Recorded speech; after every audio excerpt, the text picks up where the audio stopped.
사랑하는 성도 여러분, 7월 16일 목요일 아침 오늘의 말씀 시편 148편 1절에서 14절까지의 말씀을 함께 묵상하겠습니다. 제가 하나님 말씀을 읽어드리겠습니다.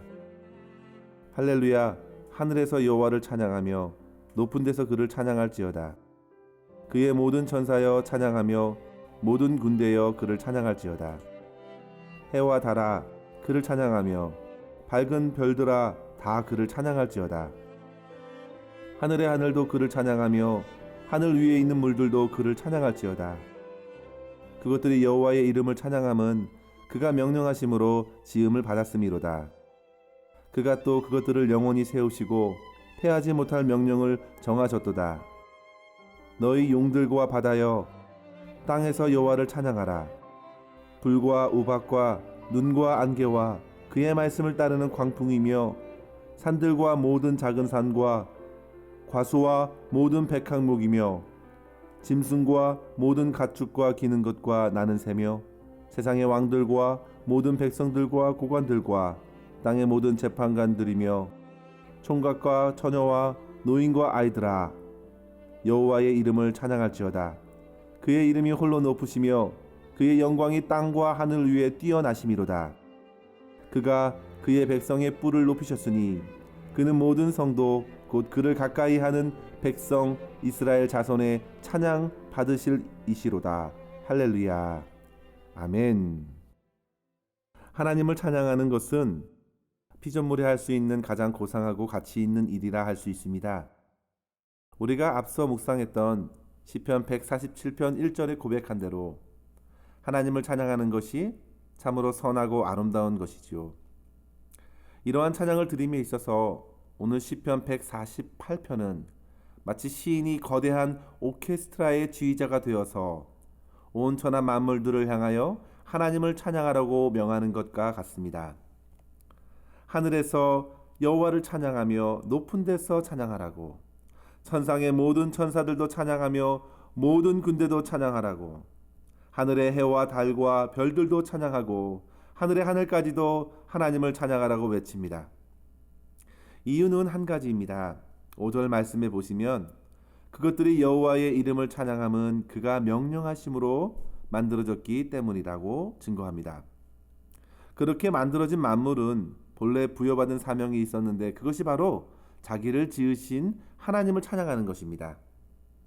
이것은 시간이 지나도 상황과 환경이 변해도 그것이 존재하는 한 결코 폐할 수 없는 사명이라고 6절은 소개하고 있습니다. 마치 우리가 아름다운 예술 작품들을 감상할 때에 그것이 음악이든 그림이든 영화이든지 그것을 만든 이의 생각과 감정이 그 안에 고스란히 담겨져 있어서 시간이 지나도 그 작품들이 그것을 지은 작가의 의도를 드러내는 것과 마찬가지라 할 수 있겠습니다. 이 땅의 모든 피조물들은 그렇게 창조주 하나님의 영광과 선하심을 드러내는 것으로 하나님을 찬양하는 존재입니다. 그렇다면 사랑하는 성도 여러분, 저와 여러분들은 과연 지금의 삶 속에서 이 시편 148편 안에 함께 거하면서 하나님을 찬양하고 있으신지요?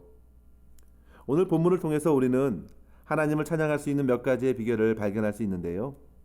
첫 번째로 무엇보다도 성도 여러분, 하나님의 영광을 나타내는 만물 안에서 함께 찬양하라는 이 하나님의 말씀을 겸손히 받음으로 우리는 찬양할 수 있습니다.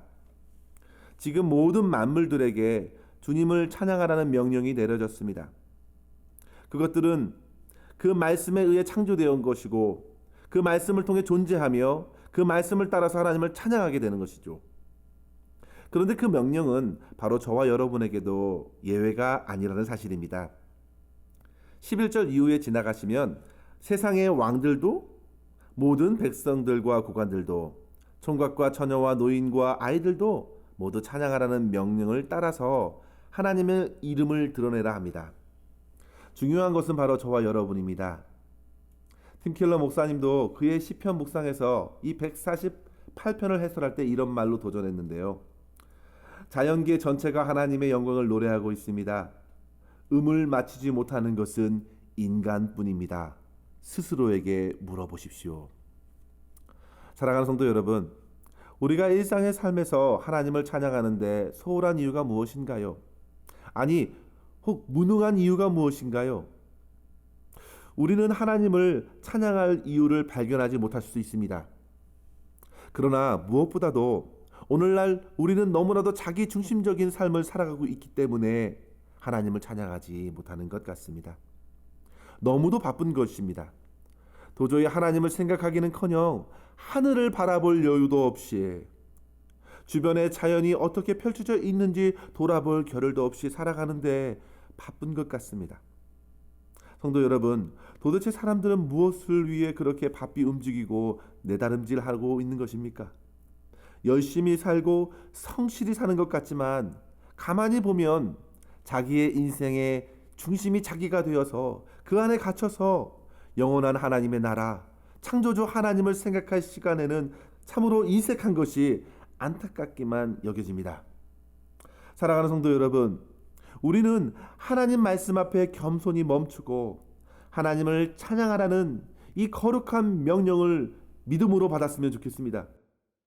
다른 중요한 그 어떤 일보다 더욱 고귀한 일, 창조주 하나님을 찬양하기 위해서 하나님을 잠시 생각해야겠습니다. 그리고 시간이 허락되시면 하나님께서 만드신 자연을 감상할 수 있는 그곳으로 찾아가서 자연과 함께 하나님을 묵상하는 것도 좋겠습니다. 종교개혁자 칼빈도 기독교 강요에서 이렇게 말하죠. 자연 만물은 하나님의 솜씨를 반영하는 가장 아름다운 극장이다. 온통 자연으로 둘러싸인 곳에서 하나님의 이름을 한번 불러보십시오. 일반적인 사람들도 자연을 보면서 그들이 알지 못하는 신의 존재에 감탄을 하는데요. 하물며 하나님의 아들 예수 그리스도를 믿음으로 영원한 천국에 속한 자가 된 저와 여러분들이 하나님을 찬양하는 데 뒤처질 수가 있겠습니까?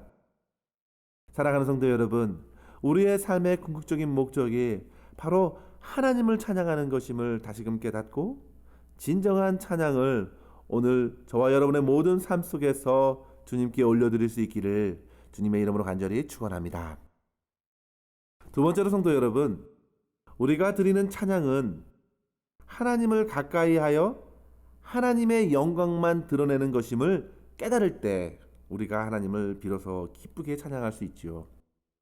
우리는 찬양할 때 다른 사람들을 의식하는 것으로 인해서 때로는 찬양하면서도 스스로 위축되는 경험을 할 때가 있습니다. 저도 찬양을 인도해 본 적이 있고 또 지금의 제 아내도 찬양팀을 섬기고 있는데요. 찬양한 후에 어느 부분에서 음정이 틀리거나 실수하는 경우가 계속 그 생각이 나니까 찬양을 들으면서도 이내 마음이 불편한 것입니다. 물론 함께 회중이 부르는 찬양에서 다른 이들에게 크게 방해가 된다면 문제가 될 수 있겠지만 찬양은 어디까지나 사람들에게 향하는 것이 아니라 하나님에게 향한다는 사실을 잊지 말아야 하는 것이죠. 하나님께서 음정이 살짝 틀렸다고 나무라시는 분이 결코 아니십니다. 크리스마스가 되면 아이들이 하나님을 찬양하지요. 그런데 한 번은 어떤 아이가 찬양하다가 울고불고 난리가 난 적이 있었습니다. 그래도 우리 하나님께서는 그렇게 하나님 앞에서 드려진 찬양을 기쁘게 받아주시는 사랑이 풍성하신 분이라고 저는 믿습니다. 찬양은 완벽함으로 드리는 것이 아닙니다. 겸손히 그리고 정직하게 주님을 사랑하는 마음으로 드리는 것입니다. 오늘 본문 7절 이하에 보시면 그렇게 하나님을 향하여 찬양하는 다양한 부류들을 소개하고 있습니다. 그들은 저마다 찬양하는 모습도 다르고 소리도 다르고 방법도 다릅니다. 그러나 하나님 앞에서는 아름다운 하모니를 이루어 하나님의 영광을 드러내고 아름다운 찬양으로 주님께 영광 돌립니다. 세상에는 힘과 권력, 재능과 부와 명예를 지니고 있는 사람들이 많습니다. 그들은 그것을 자랑하고 주변의 사람들은 그것을 부러워하며 상당히 중요한 가치로 여기지요. 그러나 성도 여러분, 하나님의 영광과 권능 앞에서 인간의 그러한 자랑은 얼만큼 될까요? 주님의 광대하심 앞에서 그것에 있고 없고를 내세우는 것은 참으로 부끄러운 것입니다. 하나님께서는 사람들 사이에서 인정받는 그것을 받으시는 것이 아닙니다. 하나님께서는 진심으로 하나님을 사랑하는 마음으로 주님께 더 가까이 나아가 찬양하는 그 영혼을 받으십니다. 하나님께서는 왕들도 귀족들도 재판관들도 노인들도 아이들도 남자와 여자들 모두 다 한 가지 시선으로 보시는데 바로 하나님을 찬양하는 자인지 그렇지 않은지입니다. 하나님께서는 나를 존귀히 여기는 자는 내가 그를 존귀히 여긴다고 말씀하셨지요. 본문 14절에 보십시오. 그가 그의 백성의 뿔을 높이셨다. 그들은 하나님의 성도들로서 하나님을 가까이 하며 찬양하는 백성들이라고 증거합니다. 사랑하는 성도 여러분, 하나님을 찬양하는 사명으로 사는 것이 최고의 복인 줄 믿습니다. 세상과 사람들의 시선이 아니라 하나님의 말씀을 따라 하나님의 시선에 맞추고 우리는 하나님을 찬양해야겠습니다. 주님을 진심으로 사랑하며 날마다 주님께 더 가까이 거하기를 소망하며 찬양 드림으로 인해서 주님께 영광 돌릴 수 있는 저와 여러분의 삶이 될 수 있기를 주님의 이름으로 간절히 축원합니다. 기도하겠습니다. 찬양 받으시기에 합당하신 주님, 오늘도 주님의 말씀을 겸손히 받고 지금도 주님을 찬양하고 있는 온 천지 만물과 함께 우리 하나님을 찬양하게 하옵소서. 오로지 자기 사랑에 매여 도저히 하나님을 찬양할 수 없었던 저희들을 돌이켜 십자가의 사랑으로 새롭게 해주신 그 은혜에 감사합니다. 찬양의 형편과 상황을 구별하지 말고 언제나 찬양받기에 합당하신 주님만을 바라보며 온 마음을 다해 주님께 영광 돌릴 수 있는 저희 모두가 되게 하여 주옵소서. 저희에게 허락하신 모든 것을 가지고 오직 주님만을 높일 수 있기를 간절히 소망하옵고 우리 구주 예수님의 이름으로 간절히 기도하옵나이다. 아멘. 사랑하는 성도 여러분, 오늘도 주님만을 높이며 주 안에서 승리하시기를 간절히 바랍니다. 감사합니다.